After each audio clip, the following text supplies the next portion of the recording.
kapag binastos at pinagtawanan mo ang Panginoon. Ganito talaga ang mangyayari sa'yo, tulad nila. Kagaya na lamang nitong mga awit na ito na sinubukan niyang kinamuhian ang Panginoon kaya pinagbayad siya ng malaking halaga dahil dito. Siya si Lady Gaga.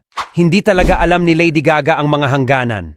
Siguradong natatandaan mo ang meat dress o damit na gawa sa karne na sinuot niya nung tumanggap siya ng parangal mula sa 2010 MTV Awards at ang pagsuot ng mga mapangahas na mga kasuotan ng mga awit o kahit ang mga nakakagulat niyang panayam. Pero sa lahat ng mga kabaliwang ginawa niya, ang pinakamasama ay yung pinagtawanan niya at binastos ang Panginoon. Noong 2011, gumawa ng kanta si Lady Gaga na ikinagulat ng lahat. Ang pamagat ng kantang ito ay Judas na kung saan ang laman nito ay minahal niya si Judas. At makikita mo talaga sa kantang ito na hindi niya nirerespeto si Jesus kailanman. Ayon naman sa mga awit, ang kantang Judas ay tungkol ito sa pagpaparangal sa kanyang darker side. Kaya kung kumanta siya nito ay para na siyang nademonyo.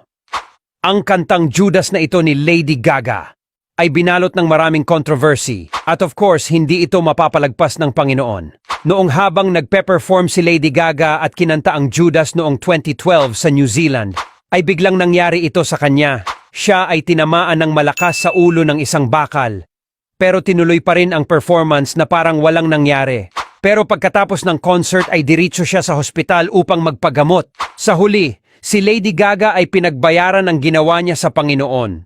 Pero sa kasamaang palad ay wala pa rin siyang natutunan sa nangyari sa kanya.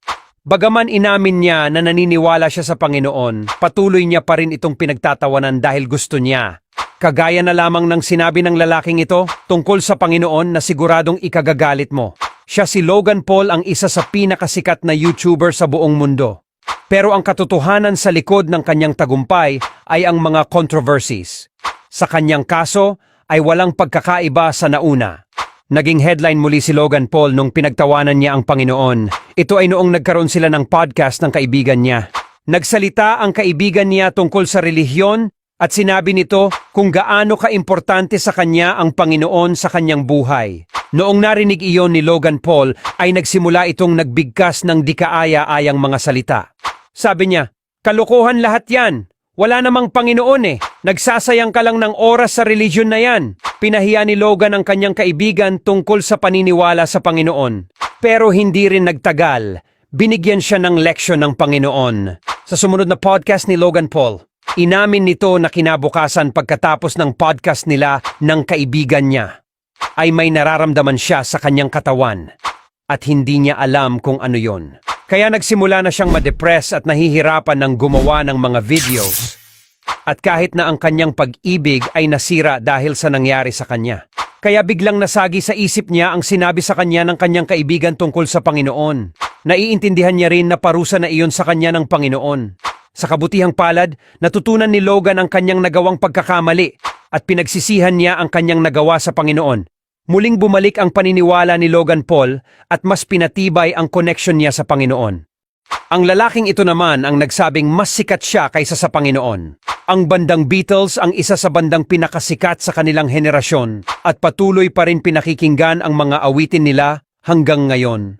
Pero sa kasamaang palad, ang kasikatan nila ay pumasok lahat sa ulo ng kanilang lead singer at lumaki at naisip na mas magaling siya kaysa sa Panginoon. During sa interview, ginulat ni John Lennon ang lahat noong may sinabi siya tungkol sa Panginoon. Sabi niya na ang Christianity ay unti-unting mawawala ang kasikatan. At mas sikat pa ang bandang Beatles kaysa sa Panginoon. At sinabi niya rin na si Jesus ay cool pero ang kanyang tagasunod ay mga tanga at katamtaman lang. Kaya noong nalaman ito ng karamihan ay maraming nagalit sa kanya. At itinapon at sinira ang mga plakang nabili ng mga dati nitong mga fans. Nakaraan ng mahigit isang dekada, pinatay si John Lennon ng dati nitong tagahanga noong December 1980 sa New York sa edad na 40 years old. Ayon sa pumatay sa kanya, ginawa niya yon dahil sa sinabi nito tungkol sa relihiyon at sa Panginoon. Katulad naman ng babaeng ito na isang sikat na artista noong 1950s na si Marilyn Monroe. Noong bata pa si Marilyn ay lumaki ito sa orphanage at sa isang foster niya na pamilya. Kasi hindi siya maalagaan ng kanyang ina dahil sa kondisyon nito sa utak. Siya ay nag-umpisa sa pagmomodel hanggang sa naging artista at sumikat noong late 1940s at 1950s. Kaya lang sa kanyang kasikatan ay nalulung ito sa masamang bisyo. Isang araw, sa isa niyang palabas ay pinuntahan siya ng isang sikat noon na evangelist na si Billy Graham upang pangaralan siya ng mga wika ng Panginoon. Pero laking gulat ni Billy Graham sa sinagot ni Marilyn Monroe sa kanya. Ayon kay Marilyn, "Hindi ko kailangan ng Panginoon niyo." Matapos sinabi iyon ni Marilyn. Isang linggo ang nakalipas. Ay natagpo ang wala ng buhay si Marilyn sa kanyang bahay noong August 1962 sa edad na 36. Ang sanhi ng kanyang kamatayan ay ang barbiturate overdose. Sa madaling salita, siya ay nagpakamatay at uminom ng maraming gamot. Ayon din sa mga ulat, nagkaroon ng mental issue si Marilyn. Kaya niya yun nagawa. Pero kung nakinig sana siya sa mga wika ng Panginoon, baka nalinawan pa ang pag-iisip niya. Ang lalaking ito naman na isang politiko sa bansang Brazil na si Tancredo Neves. Siya ay tumakbong presidente ng Brazil noong 1985.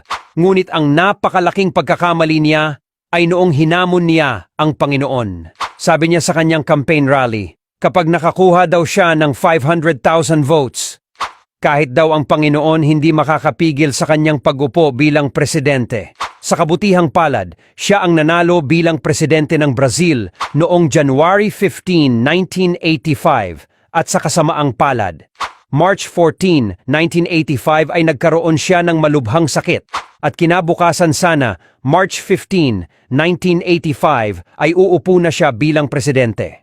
Kaya lang hindi natuloy ang kanyang pag-upo at naging acting president ang vice president na nanalo.